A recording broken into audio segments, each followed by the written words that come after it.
greatest things that we can do is understand that when God trusts you, he doesn't just trust you with blessings.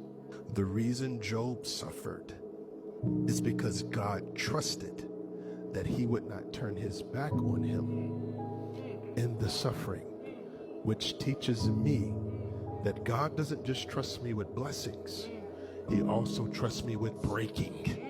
Because it's something to be said about a believer who has gone through hell and high water and it still has not shaken their belief. He's not after your car, he's not after your house, he's not after he's after your belief. And if he can touch those things, if he can touch the possessions, if he can touch your kids, if he can touch your marriage, then he knows it will shake your belief. But there's something to be said about a person who goes through persecution and it still does not shake their belief.